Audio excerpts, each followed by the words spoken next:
감사의 박수 올려드립니다. 그 나라 영원하리라. 마지막 멘트가 너무 좋네요. 귀한 찬양해 주셔서 감사합니다. 오늘 의도적으로 그죠? 내주는 강한 성이요를 찬양했는데 맞춰보세요. 오늘 어떤 날이죠? 네? 종교개혁주일이죠. 네, 이 지금 내주는 강한 성이요 이것을 작사한 분이 종교개혁을 시작했던 마틴 루터입니다. 1517년 마틴 루터에 의해서 그 한 사람에 의해서 종교개혁이 시작됐습니다. 근데 정확히 말하면 마틴 루터를 깨운 하나님의 말씀에 의해서 종교개혁이 시작됐습니다.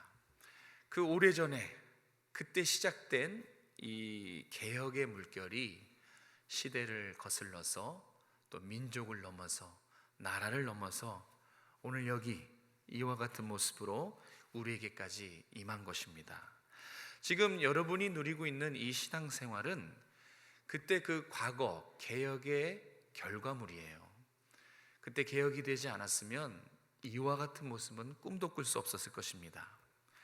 근데 여러분, 개혁은 계속돼야 되는 거 아십니까? 한번 개혁해서 끝나는 것은 개혁이 아닙니다. 끊임없이 개혁돼야 됩니다. 그래서 우리 개혁주의 교단의 유명한 말, 개혁된 교회는 계속 개혁돼야 된다라는 말이 있을 정도로 개혁은 지금도 계속 일어나야 됩니다. 그것이 교회 전체뿐만 아니라 여러분 개인이 교회 하나예요. 여러분도 신앙의 회복과 개혁이 일어나야 된다는 뜻이에요.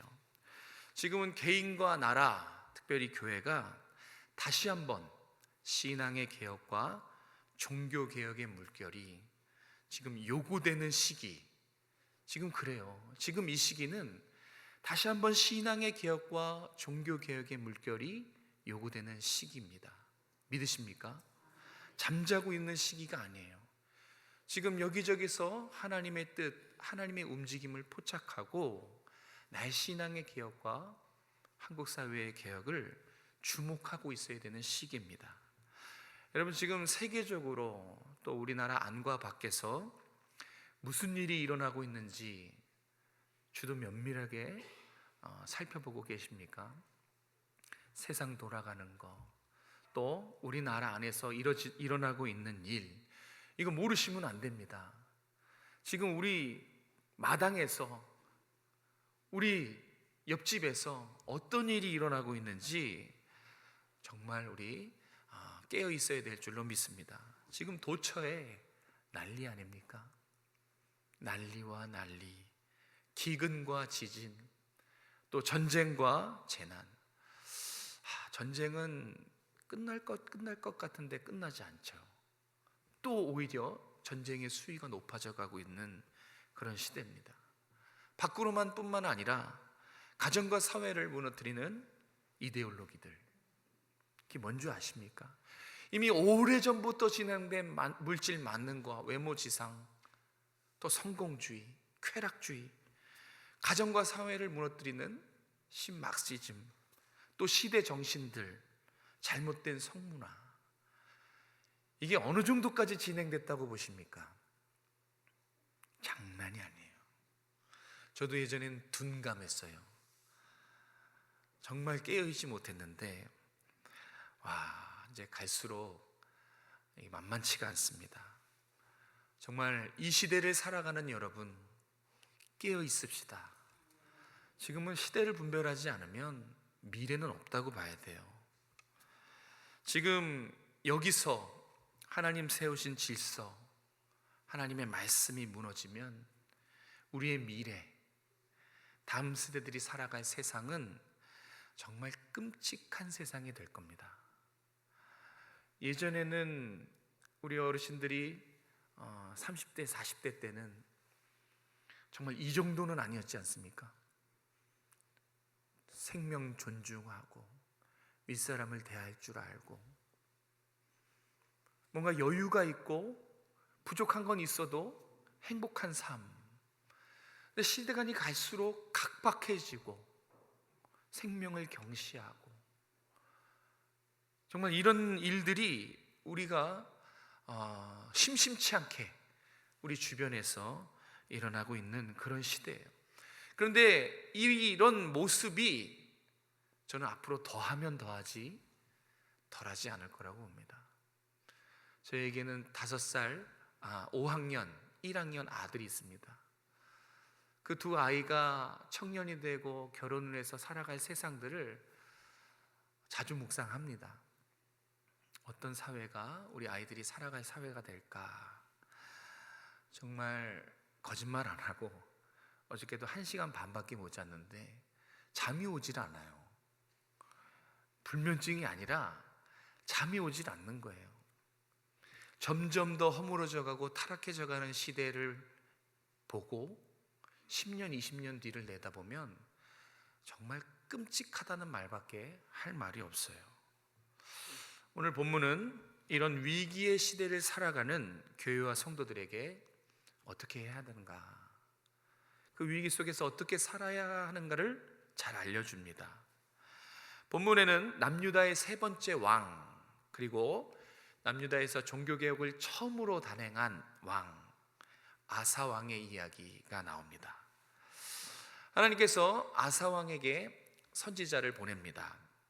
왜냐하면 이 선지자를 보낸 본문의 시기에 아사 왕이 개혁의 칼날이 무뎌졌어요. 힘겹게 정말 개혁을 유지하고 있었고 거의 개혁을 포기하는 그런 시점에서 하나님이 아사랴 선지자를 아사 왕에게 보냅니다. 그런데 1절에 보면 성경이 놓치지 않는 게 있어요. 하나님께서 보낸 선지자 이 아사랴의 아주 중요한 영적인 상태를 분명히 밝히고 넘어갑니다. 1절 제가 읽겠습니다. 하나님의 영이 오뎃의 아들 아사랴에게 임하시매. 그러니까 지금 이 본문 속에서 그려지진 않지만 한 사람, 하나님이 보내신 아사랴 선지자는 하나님의 임재 가운데 있는 것입니다. 성령이 충만했다는 얘기예요. 여러분, 구약의 선지자들은요, 하나님의 영이 임할 때 놀라운 일들을 행했습니다. 꿈을 해몽하고요, 예언도 하고요, 심지어 심판도 선언합니다. 온갖 이상과 기적을 하나님의 영이 임할 때 구약의 선지자들은 마음껏 발휘했어요. 자, 보세요. 지금 하나님이 아사랴 선지자를 아사 왕에게 보내십니다. 그리고서 하고자 하시는 그 놀라운 일이 무엇인가? 바로 종교개혁이라는 사실을 가르쳐줘요. 하나님의 선지자가 성령 충만해서 놀라운 일들을 행하는데 지금 아사랴 선지자를 통해서 아사 왕에게 보내셔서 하실 놀라운 일이 뭐냐면 종교개혁이에요. 신앙개혁이란 말입니다. 그러니까 하나님은 지금 너무나 간절히 이 시대에 종교개혁과 신앙개혁을 원하고 계신다는 것을 이 한 절 말씀을 통해서 우리는 발견할 수 있습니다. 근데 과정이 있어요. 처음부터 격려하고 용기를 주고 답을 준 것이 아니에요. 물론 7절에 보면 용기를 주십니다. 상급을 허락하십니다. 그런데 처음에는 행동부터 촉구하세요. 행동을 일으키십니다. 그 말씀이 2절입니다. 우리 2절 말씀을 같이 한번 읽도록 하겠습니다. 2절 시작. 그가 나가서 아사를 맞아 이르되 아사와 및 유다와 베냐민의 무리들아 내 말을 들으라. 너희가 여호와와 함께하면 여호와께서 너희와 함께하실지라. 너희가 만일 그를 찾으면 그가 너희와 만나게 되시려니와 너희가 만일 그를 버리면 그도 너희를 버리시리라. 아멘. 이 본문이 히브리 원어로 보면 조금 더 행동 촉구하는 것이 명확하게 드러나요. 제가 원어를 좀 말씀드릴게요. 이게 순서가 좀 바뀝니다. 한글 번역과 좀 순서가 바뀌어요. 원어에는 이렇게 되어 있습니다. 여호와께서 너희와 함께 하신다. 이렇게 하고 문장이 끝나요. 여호와께서 너희와 함께 하신다. 단 너희가 여호와와 함께 하길 원한다면. 여호와가 너희를 만날 것이다. 단 너희가 여호와를 찾길 원한다면. 그래서 원어에는 행동 촉구가 분명히 드러나요. 무엇을 원하는지를 분명히 드러납니다. 하나님이 함께 하신다는 겁니다. 조건이 있어요. 하나님과 함께 하길 원한다는 거예요. 원해야 된다는 거예요. 하나님이 만나 주신답니다. 근데 조건이 뭐예요? 하나님을 찾기를 원해야 된다는 거예요. 행동 촉구에 분명한 포인트를 맞추고 있어요. 지금 하나님이 아사 왕과 백성들에게 이 말씀을 하시는 이유는 행동이 없기 때문에 그래요. 다시 말해서 마음이 간절하지 않단 말이에요. 입으로는 하나님 함께 해주세요, 기도 가운데 하나님 함께 해주세요라고 기도하고 말은 하지만 마음이 하나님을 간절히 원하지 않았어요. 그러니까 마음은 다 꺼져 있는 상황이에요. 마음은 다 시들고 냉랭해졌어요. 그런데 입으로는 함께 해주세요, 만나길 원합니다 했다는 것이지요. 하나님을 찾지만 마음은 하나님과 관심이 없었단 말이에요. 그래서 지금 행동을 촉구하는 것입니다. 하나님이 함께 하실 거예요. 그런데 여러분이 원하셔야 돼요. 하나님이 만나 주실 것입니다. 그런데 여러분이 뜨겁게 원하셔야 되는 겁니다. 네, 지금 그 얘기를 하고 있어요. 자, 이렇게 마음에 이 뜨겁게 바람을 일어놓고 그 다음에 이제 우리가 살펴볼, 우리가 묵상하고 경청해야 될 하나님의 마음, 하나님의 뜻을 들려주십니다. 그것이 4절에서 6절까지의 말씀 속에 있습니다. 우리 4절에서 6절까지의 말씀 같이 읽겠습니다. 시작. 이스라엘 하나님 여호와께로 돌아가서 찾음에 그가 그들과 만나게 되셨나니 그때에 온 땅의 모든 주민이 크게 요란하여 사람의 출입이 평안하지 못하며 이 나라와 저 나라가 서로 치고 이 성읍이 저 성읍과 또한 그리하여 피차 상한 바 되었나니 이는 하나님이 여러 가지 고난으로 요란하게 하셨습니다. 아멘. 오늘 하나님의 마음, 오늘 이 말씀을 들어 나온 여러분에게 하나님이 하시고 싶은 메시지는 따라해 보세요. 여호와께 돌아가라. 여호와를 찾으라. 모르는 거 아니죠. 그런데 하나님이 오늘 우리 심령에 대고 하시는 말은 여호와께 돌아가라. 여호와를 찾으라. 이 시대에 하나님이 우리에게 원하시는 개혁은 돌이킴이에요. 부르짖음입니다. 참된 회개와 부르짖음. 여러분, 정말 눈물 흘리며 가슴을 찢으며 하나님 앞에서 회개한 적이 언제입니까? 눈물 흘리며 회개한 적. 눈물이 혹시 말라버리진 않았습니까? 정말 하나님을 간절히 찾았던 그런 때가 언제입니까? 돌아가야 돼요. 주님을 찾아야 돼요. 간절히 원해야 됩니다. 지금 간절함도, 이 마음의 간절함도 사실 냉랭해진 지가 한국교회 오래입니다. 사사시대 320년 동안, 이 3절 말씀은 사사시대 320년을 말해요. 여러분, 자그마치 320년 동안입니다. 320년 동안 이스라엘에 하나님이 보이지 않았고 율법도 사라졌고 율법을 가르쳐주는 사람도 없었다라고 얘기합니다. 3년 4년이 아니에요. 100년 200년이 아니에요. 320년 동안. 사사시대가 약 320년 동안이거든요. 그때 하나님도 없고 말씀도 없고 말씀을 가르치는 경건한 사람도 없었다. 그게 3절 말씀이에요. 사사기는 이런 시대를 한마디로 요약합니다. 여러분 잘 아시는 거예요. 이스라엘에 하나님이 안 계셨다. 그래서 모두가 자기가 왕이 되어 자기 소견에 옳은 대로 행하였다. 이렇게 사사시대 320년을 정리합니다. 사사시대는요, 하나님을 거부한 시대예요. 여러분, 이게 이해가 되십니까? 하나님을 거부한 시대, 철저하게 나의 중심에서 하나님을 밀어냈던 시대, 320년 동안 하나님 보이지 않고, 말씀이 보이지 않고, 경건에 힘쓰는 사람이 보이지 않는 암흑 같은 시대였다는 거예요. 그래서 이 때를 4절에서 환난의 때다라고 말해요. 여러분, 환난의 때는 언제입니까? 오늘 성경이 말하는 환난의 때는 물리적으로, 경제적으로 어려운 때가 아니에요.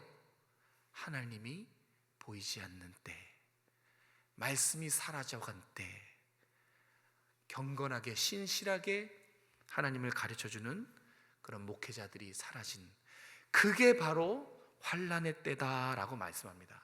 그리고 5절 6절에서 이 환난의 때를 조금 더 자세하게 설명하는데, 온 땅의 모든 주민이 크게 요란했다.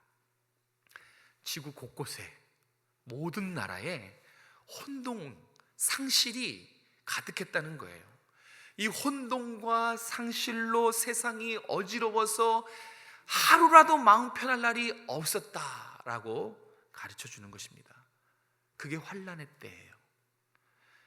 여러분, 하나님이 잠잠해 계시고 말씀을 걷어차버리고 신실하고 경건한 사람이 사라져가면 어지러워집니다.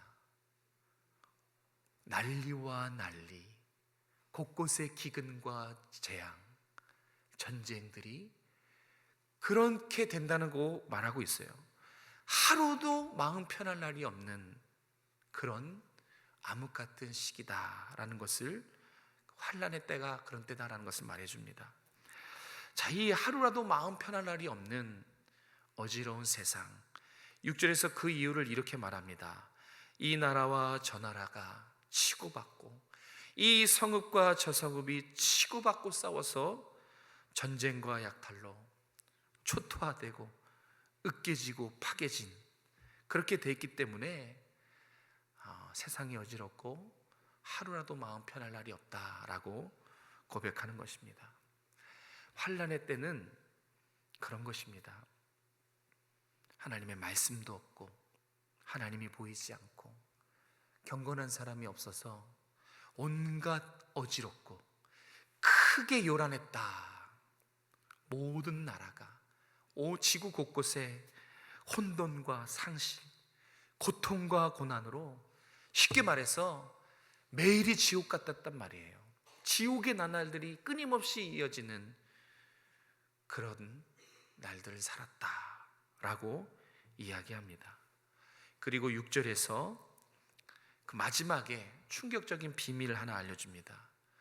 그 환난과 고통과 큰 요란함이 하나님이 그렇게 하셨다라고 말해요.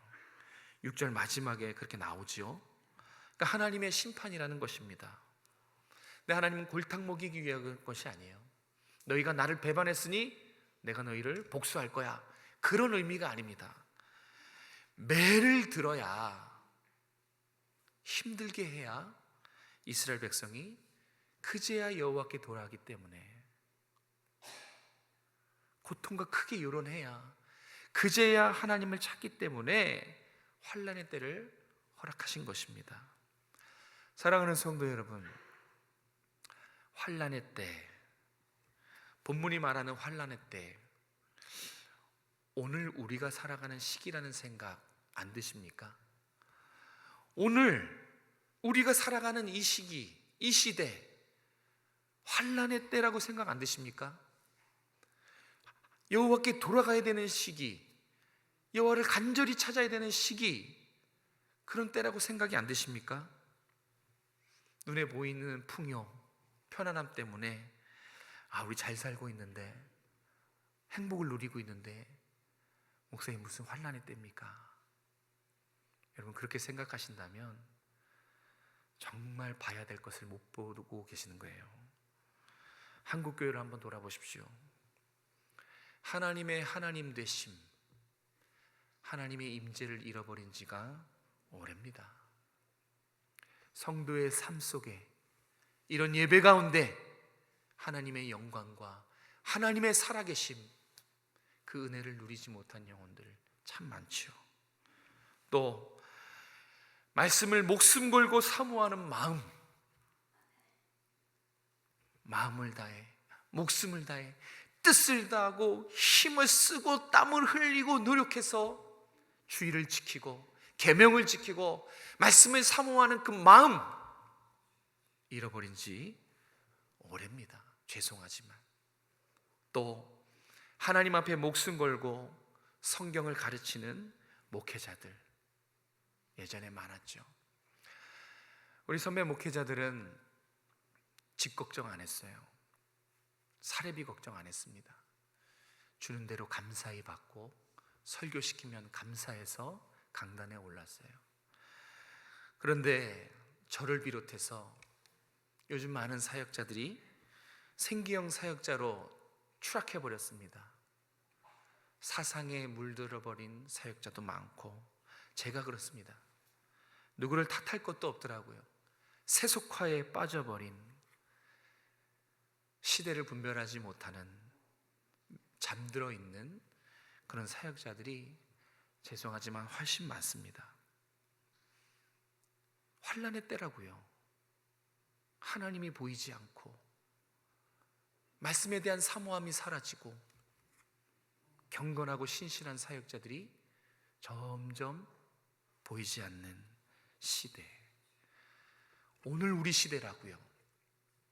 성경에서 말하는 환난의 때, 그 환난에 대한 결과들도 똑같습니다. 혼돈과 상실로 세상이 어지러워서 하루도 마음 편할 수 없다는 그 시대가 오늘 우리 시대예요. 많은 사람들이 길을 잃고 방황합니다. 특별히 청년들은 알 수 없는 미래, 자신의 미래에 대한 두려움 때문에 방황을 하고 있고요. 초등학생 우리 아이들은 진화론, 동성애, 이 잘못된 잘못된 진리로 인해서 지금 벌써 시작부터가 방황을 하고 있어요. 우울증과 공황장애로 고통받고 있는 영혼들이 얼마나 많습니까? 넘쳐납니다. 우리 주변에도, 우리 교회 안에도 넘쳐납니다. 여러분, 지금 지구 반대편에서 어떤 일이 일어나는지 아시죠? 전쟁으로 사람이 죽어요. 아무런 잘못이 없는 어린아이들, 힘없는 노약자와 여성들이 누구 때문에, 이 전쟁이 그들의 잘못도 아닌데 오늘도 죽어나가고 있어요. 제가 정말 나도 무뎌졌구나. 전쟁 때문에 어느 나라 국민 50만이 죽었다. 그래도 50만 죽었구나. 그냥 저도 그러고 있어요. 여러분, 50만, 300만, 이게 숫자가 작은 숫자가 아니지 않습니까? 지금 우리가 살아가고 있는 시대가 오늘 성경에서 환난의 때와 똑같습니다. 여러분, 예사로 듣지 않았으면 좋겠습니다. 그럴 수 있지, 우리는 아직 아니지. 아니요. 그렇게 생각하다가 다 하나님의 심판을 경험하게, 자초하게 됐지요. 교회, 성도, 항상 그 시대의 등불이었어요. 교회와 성도는 항상 그 시대에, 어두워진 그 시대에, 잘못 가는 시대를 비춰주고 등불과 같은 역할을 해왔습니다. 오늘 본문의 아사왕 시대도 그렇고, 처음에 말씀드린 중세 종교개혁 시대도 그랬습니다. 그러면 오늘 이 시대는 어떻게 될까요? 오늘 이 시대에, 어둠 속에서 길을 잃고 방황하는 이 시대에 기도로 깨어서 분별하고 이 잘못 가는 시대를, 세상을 바로잡는 것, 그것도 교회의 몫입니다. 여러분의 몫이라고요. 세상은 못해요. 세상은 정화 기능이 없어요. 죄책감도 없습니다. 부끄러움도 없지요. 수치심도 없어요. 무엇이 잘못인지 세상은 몰라요. 하나님의 것과 하나님이 아닌 것을 구별할 수 있는 성도가, 교회가 정말 이 시대를 깨어서 붙잡아 줘야 돼요. 잘못 가지 않도록 그 등불을 밝히 비춰줘야 되는 것이 저와 여러분의 몫입니다. 그래서 우리가 길을 잃으면 안 돼요. 우리가 기도를 쉬고 있으면 안 돼요. 기도를 쉬는 건 자살행위와 같아요. 길을 잃어버립니다. 우리가 기도를 쉬면 앞으로의 세상은 불보듯 뻔합니다. 다음 세대가 살아갈 미래는 더 고통스럽고 칠흑 같은 어둠에 아마 맘 놓고 예배 못할 거예요. 신앙의 자유가 사라졌을지도 모릅니다. 지금 우리가 해야 할 일 분명합니다. 하나님 말씀에 순종해서 여러분 스스로는 신앙을 회복하시기 바랍니다. 신앙의 개혁과 종교 개혁 이제 시작해야 돼요. 그래서 하나님이 아사 왕에게 성령 충만한 사람을 보내셨어요. 포기하지 말아라. 약해지지 말아라. 환난의 때 개혁을 시작해야 된다 하면서 보내신 것입니다. 오늘 본문이 저와 여러분에게 가르쳐주는 개혁이 있습니다. 그 개혁은 바로 여호와께 돌아가는 것, 여호와를 간절히 찾는 것입니다. 여러분이 처음 주님을 만나고 그 처음 신앙, 그때로 돌아가야 되는 거예요. 우리 마음속에 자리 잡은 우상들, 우리 마음속에 있는 죄악들을 다 이제는 씻기고 거룩하고 정결한 모습으로 간절히 하나님을 찾아야 그게 여러분의 신앙의 개혁입니다. 그렇게 한 사람 한 사람, 한 교회 한 교회들이 힘을 모으고 뜻을 합칠 때 그때 진정 하나님이 원하시는 종교개혁이 일어나는 것입니다. 참된 회개, 부르짖음, 이것이 하나님이 여러분에게, 오늘 이 시대를 살아가는 교회들에게 요구하시는 개혁입니다. 여러분, 영적 게으름에서 깨어나시기 바랍니다. 잠잘 때가 아니에요. 진짜 그냥 하는 말이 아닙니다. 나태함에 빠져 있을 때가 아니에요.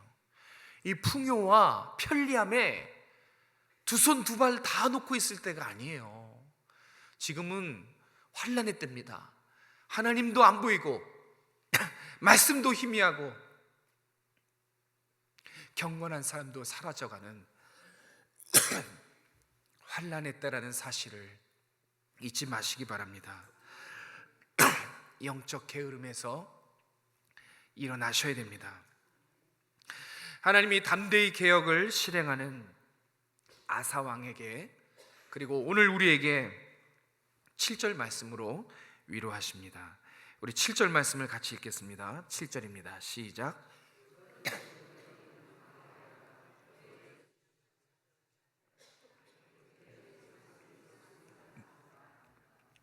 아멘.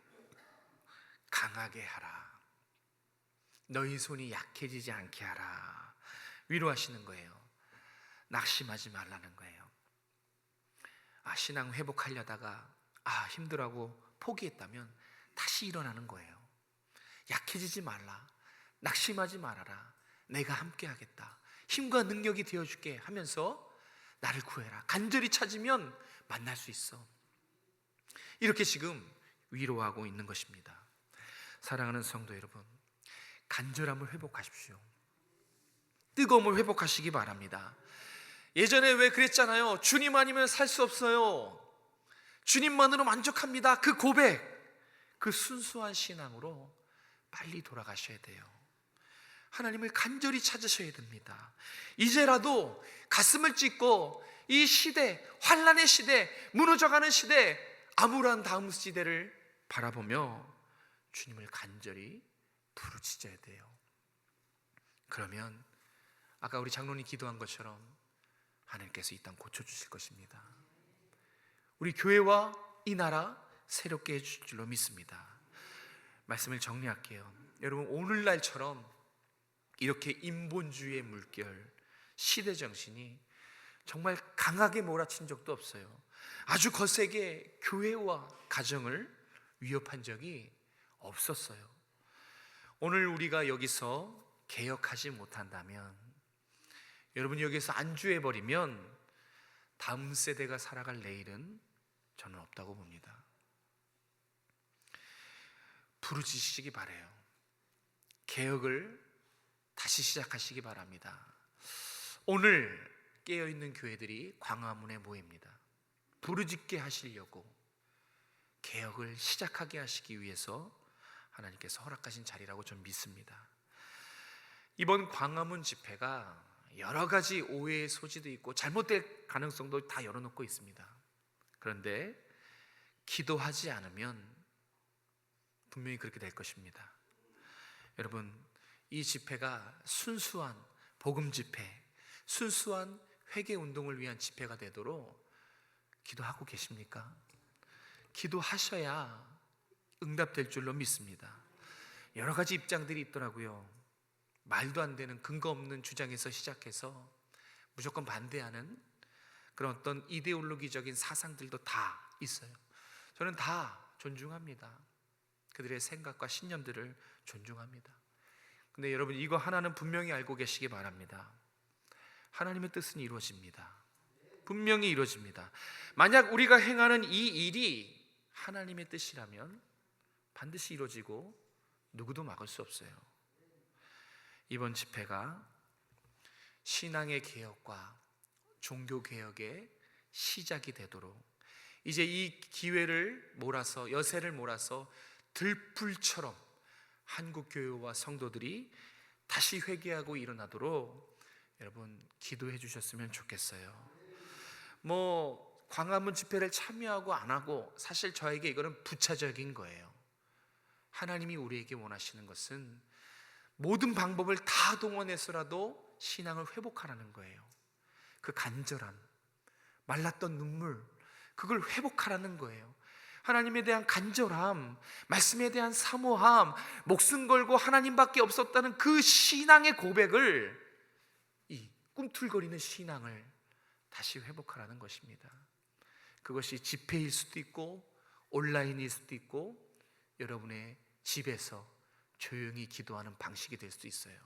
모든 방식 다 동원해서 우리가 정말 종교개혁, 이 시대의 종교개혁 일어나야 될 줄로 믿습니다. 기도하십시오. 기도하면 하나님의 뜻이 보여요. 그런데 기도하지 않으면 아무것도 볼 수 없어요. 하나님의 소리를 들을 수가 없어요. 신학자라 하더라도 하나님을 볼 수가 없습니다. 목회자라 한다라도, 깨어있는 사람이다 할지라도 기도하지 않으면 분별할 수가 없는 것입니다. 이번에 마음을 같이 모아주시고 하나님이 우리에게 요구하시는 신앙, 하나님을 찾고 하나님께 돌아가는 그런 신앙의 회복이 있기를 주님의 이름으로 축복합니다. 기도하겠습니다. 하나님, 환난의 때입니다.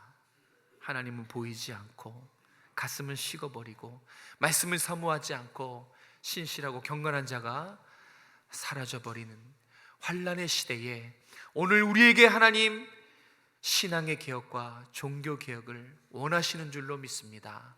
하나님, 교회가 일어나게 도와주시고 성도들이 거룩할 수 있도록, 깨어날 수 있도록 도와주시옵소서. 잠자는 영혼들 깨어나게 도와주시고 기도로 시대를 분별하며 깨어있는 주님 오실 날을 맞이하는 우리 모든 성도들이 될 수 있도록 도와주시옵소서. 오늘 여기서 밀리지 않기 원합니다. 다음 세대들을 위해서, 다음 세대들이 살아갈 시대를 위해서 우리 부모 세대들이 깨어서 주님 앞에 나올 수 있도록, 골방을 찾아갈 수 있도록, 기도의 자리를 찾아갈 수 있도록 도와주시옵소서. 식었던 마음을 뜨겁게 불을 일으켜 주시옵소서. 활활 타오르는 심령이 되어서 하나님, 여기저기서 개혁의 목소리, 하나님을 찬양하고 사랑하는 목소리가 일어날 수 있도록 도와주시옵소서. 거룩하신 예수님의 이름으로 감사하며 기도드렸습니다.